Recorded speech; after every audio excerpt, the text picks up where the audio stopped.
Diputado René Portillo Cuadra del Grupo Parlamentario de Arena, gracias por estar en el espacio de la entrevista Curul 85, le agradecemos el tiempo que nos ha brindado.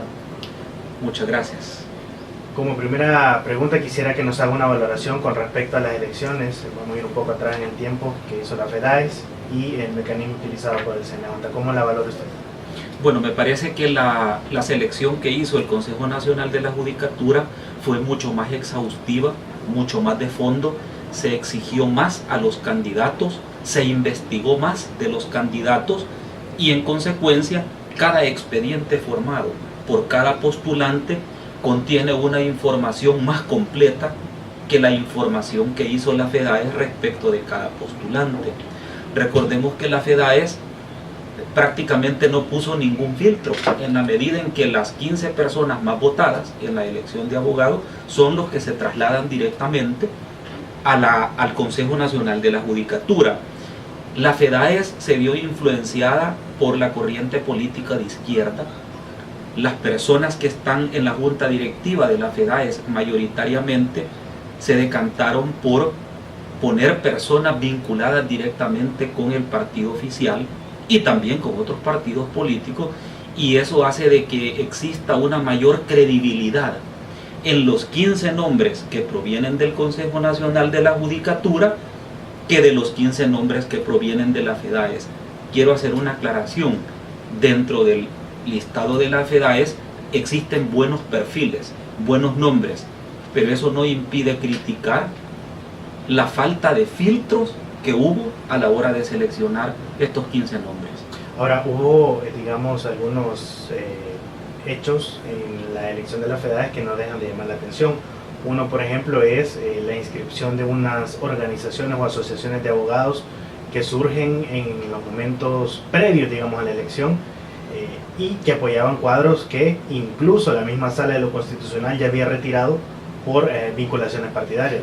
Efectivamente, y a ese problema que muy bien has descrito, en derecho se le llama fraude de ley.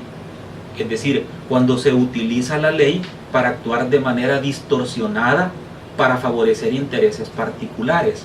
Cuando se conforma 6 o 7 meses antes de la elección una organización de abogados con el único propósito de postular personas a magistrados sin tener un bagaje de experiencia, de conocimientos, de formación gremial, sino únicamente para postular a candidatos, en ese momento existe un fraude de ley, y desde ese momento prácticamente las personas que proponen, la mayoría, no todas, la mayoría de organizaciones de la FEDAES que están aglutinadas en la FEDAES son personas vinculadas al partido oficial, a tal punto que hay tres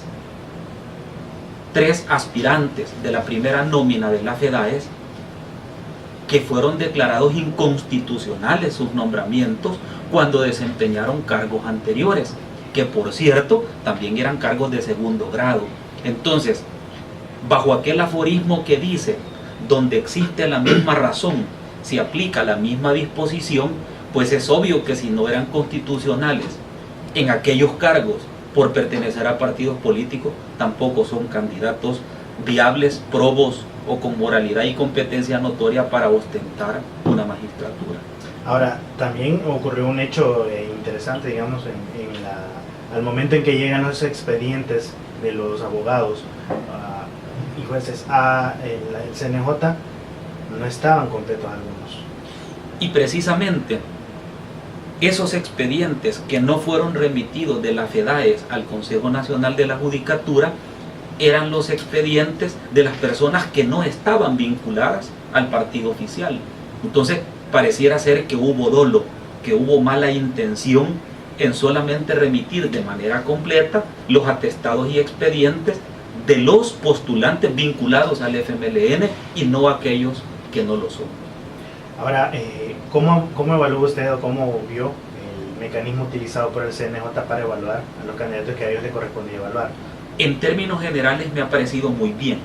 Incluso me ha parecido un procedimiento sin precedentes, en el sentido que por primera vez en la historia del CNJ se establece un procedimiento público, un procedimiento donde las ponderaciones, las evaluaciones, las entrevistas de los postulantes son públicas y en consecuencia la prensa, las organizaciones de la sociedad civil y en general todo el público tuvo acceso a saber cuáles fueron las consideraciones que llevaron al Pleno del Consejo Nacional de la Judicatura para decantarse por una persona y descartar a otra. Eso nunca lo habíamos visto y es positivo. La otra cosa que me parece positiva es que los expedientes que vienen, los 30 expedientes que vienen ahora del Consejo Nacional de la Judicatura, vienen con información adicional a la ley. Es decir, información tendente a calificar no solo el profesionalismo, sino también la conducta notoria del postulante, algo que me parece sumamente positivo porque le va a ahorrar tiempo a la asamblea. Por supuesto, en todo procedimiento existen cosas que deben mejorarse y depurarse, y en ese sentido uno de los aspectos que debe de mejorar el Consejo Nacional de la Judicatura es profundizar en la investigación sobre la independencia de cada postulante, que no se agota únicamente con pedir un informe al Tribunal Supremo Electoral para saber si está afiliado o no a un partido, porque eso solamente atañe a la vinculación formal, pero hay que investigar la vinculación material de los candidatos. Y por eso es que en el listado de la FEDAES todavía hay 3 nombres que pasaron el filtro de la FEDAES con una clara vinculación material entre ellos y el partido oficial. Pero en términos generales me ha parecido muy bien el ejercicio en el CNJ. Ahora, la pelota está en la cancha de la Asamblea Legislativa y por ende se exige mucho desde la sociedad civil, por ejemplo, que se mejore el mecanismo, por ejemplo, de las preguntas. Hay ya, y ya vamos a entrar en materia con la iniciativa que usted ha presentado al respecto, ¿qué más se puede hacer para que las entrevistas a los candidatos sean de manera muy profesional y se indague realmente y se escudriñe a estos candidatos? Excelente. La primera pregunta que debe de hacerse en una entrevista para optar al cargo de magistrado, particularmente en el caso de la elección de magistrados a la Sala de lo Constitucional, es a qué corriente del pensamiento jurídico pertenece el postulante. Este es un requisito que lo exige la Constitución, que nunca se ha investigado, nunca se ha preguntado y en consecuencia nunca se ha ponderado. Entonces, la Constitución dice que del listado que envíe el Consejo Nacional de la Judicatura se elegirán de las diferentes corrientes del pensamiento jurídico. Entonces, la primera pregunta que yo le haría a un abogado es: ¿a qué corriente del pensamiento jurídico se adscribe usted? Ojo, que no es lo mismo que las diferentes corrientes políticas, esa es otra cosa. La política y la ideología no tienen nada que ver con este requisito. Este requisito tiene que ver con las escuelas de interpretación de la ley.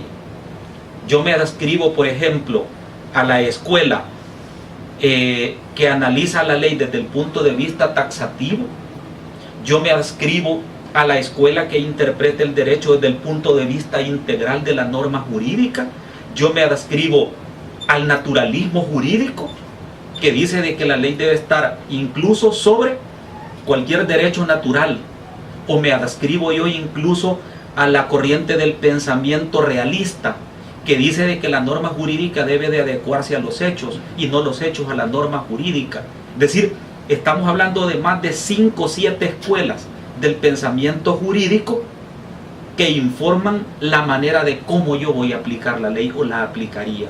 Esa es la primera pregunta que yo haría en una entrevista. Segunda cosa que debe de contener la entrevista: debe de contener una dinámica de preguntas y de repreguntas que hoy por hoy no se hacían. Tercer aspecto que debe contener la entrevista: la profundidad en el conocimiento que tenga el postulante. Un proceso de selección de esta naturaleza debe de convertirse en un verdadero concurso de oposición para una plaza. Y en un concurso de oposición gana el mejor, no el que tenga más padrinos políticos, sino el mejor. En ese sentido, viene otra consideración. Si eso es así, quién debería de hacer las preguntas y cómo deberían de hacerse.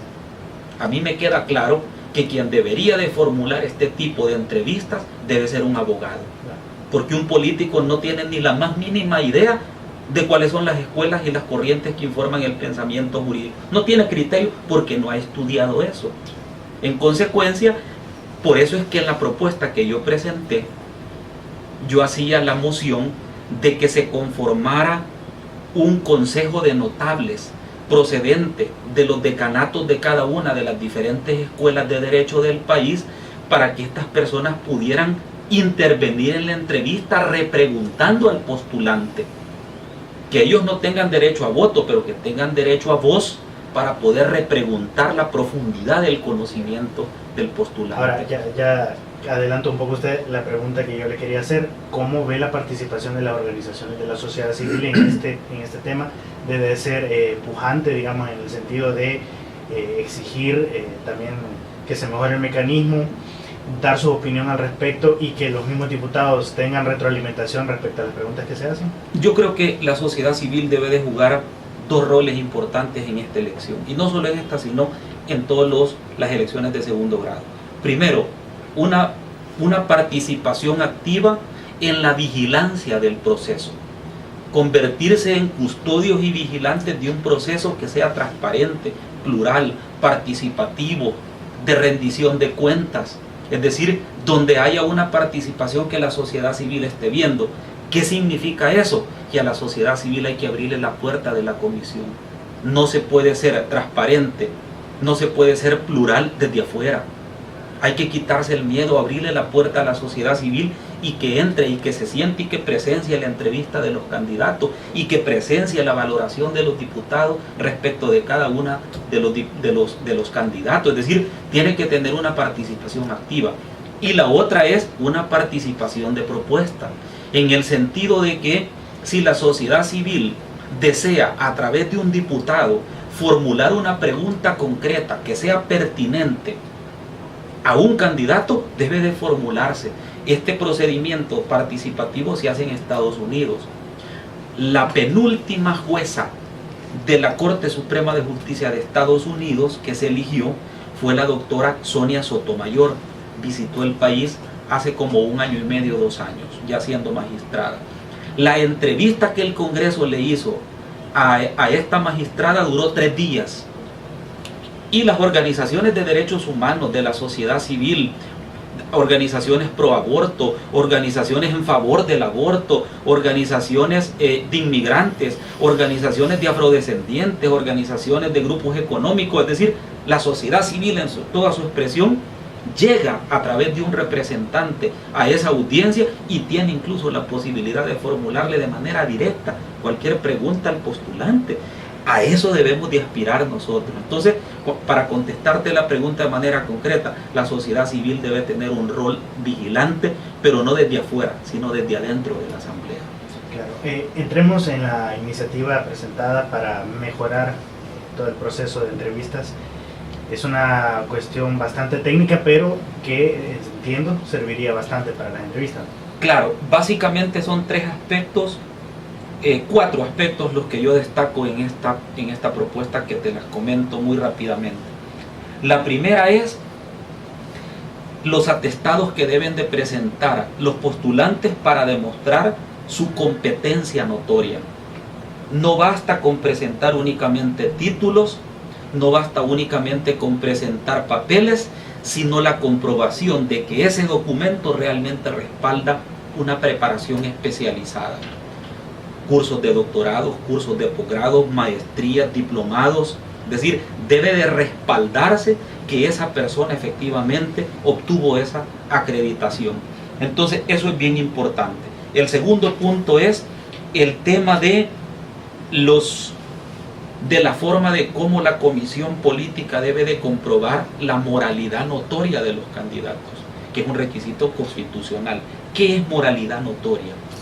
La moralidad notoria consiste en el comportamiento social, público y privado que el postulante tiene en una sociedad determinada.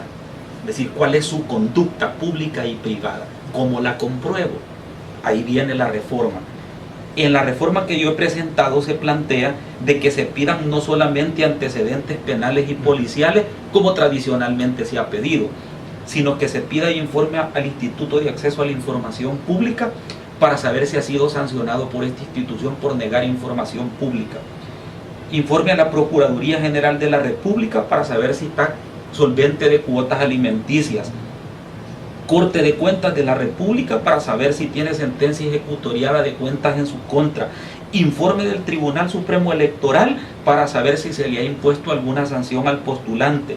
Informe de la sección del notariado, de la sección de investigación judicial, de la sección de investigación profesional y de la sección de probidad para saber si existe una sanción en su contra. Este tipo de información permitiría además pedir la referencia de los últimos 2 trabajos del postulante para saber cuál fue su conducta laboral en los lugares donde trabajó, para poderse formar una idea de si realmente esta persona tiene un comportamiento socialmente aceptable como para estar en un cargo de eso. Y el otro punto es el punto de la entrevista, que ya te comentaba, de la idea de que la sociedad civil participe a través de la formación de un consejo consultivo de la sociedad civil compuesto por los decanos de las diferentes escuelas de derecho para que participen en la entrevista. Y el último punto, que es una exigencia, el último punto es cómo comprobar la competencia notoria, ya no la moralidad notoria, sino la competencia notoria. En Costa Rica existe un cuadro de porcentajes similar al que yo he presentado, en donde están, si un postulante tiene estudios de doctorado, que es el más alto grado académico, de maestrías, de posgrados, de cursos relacionados a las funciones del cargo. No es cualquier curso el que van a pedir, porque aquí no te sirve que un postulante tenga 3 doctorados, si nos atañen a las funciones del cargo que aspira. Ponerle una ponderación, un 25%. Experiencia profesional vinculada directamente a las funciones del cargo. Es decir, yo no me hallo en la idea de que a un abogado se le nombre magistrado de la sala de lo constitucional si nunca ha puesto un amparo, si nunca ha llevado un proceso de inconstitucionalidad, si nunca ha puesto un proceso de habeas corpus. ¿Por qué? Porque eso es lo que denota es la experiencia profesional que él tiene con respecto al ejercicio del cargo. Las publicaciones e investigaciones que haya realizado, la utilidad y la relevancia respecto de las funciones de la sala, tiene una ponderación. Los reconocimientos profesionales y académicos que haya realizado, es decir, cuando sacó una maestría, un doctorado, un posgrado, él fue cum laude, él sacó la mayor alta nota, fue distinguida su tesis que hizo sobre el aspecto relacionado, etc. Reconocimientos profesionales y académicos realizados, ejercicio de la docencia en relación con las funciones del cargo. Si es un profesor universitario especializado en derecho constitucional, yo lo preferiría a este en lugar de un profesor de introducción al estudio del derecho o de un profesor de filosofía. ¿Por qué? Porque este tiene experticia y especialidad en docencia. Y yo le agregaría a este cuadro de competencia el resultado de la entrevista, es decir, que la entrevista tiene que tener una ponderación, cómo se defendió en la entrevista. Claro. Esto, sumado, te daría una ponderación del 100%. Si nosotros, por ejemplo, evaluáramos a los candidatos, quitándole el nombre a los currículum y poniéndole una letra del abecedario a cada aspirante y sumando los perfiles sin ver nombres, tú pudieras hacer un proceso de selección, claro, sin el prejuicio aquel de que está favoreciendo a un amigo. Y este cuadro de ponderación obligaría más a ver la parte académica y profesional que la misma entrevista, ¿no? Que le da un poquito más valor. Totalmente de acuerdo. Totalmente de acuerdo, porque no todos los abogados saben o sabemos hablar en público y con una fluidez. Pero eso no te hace ni ser buen abogado ni mal abogado. Ese es un atributo profesional. Entonces, pero lo que sí te da fortaleza y músculo para poder acceder a un cargo de esto es tu fortaleza profesional. Entonces, todo esto al final está enmarcado en un último requisito. De acuerdo a la sentencia de la Sala de lo Constitucional, todo esto tiene que ir en un dictamen donde esté explicado y motivado por qué los diputados eligieron a A y no a B, que se llama la motivación del dictamen. Eso también está dentro de la reforma. De acuerdo. De manera general, ¿cómo ve usted el listado que viene a la Asamblea para que sean evaluados? Hay gente con mucha capacidad, con igual o mejor perfil que los magistrados actuales. Y también hay algunos que son impresentables como postulantes, mucho menos imaginármelos como magistrados. ¿Hay suficientes candidatos que vengan con experiencia constitucional, por ejemplo, como usted mencionaba antes? Pocos. De hecho, los que yo he identificado solamente son tres. Tres que son formados a través de un derecho constitucional puro. Gente que no solamente lo ha estudiado, sino que lo ha practicado, ejerce docencia, ha escrito sobre derecho constitucional.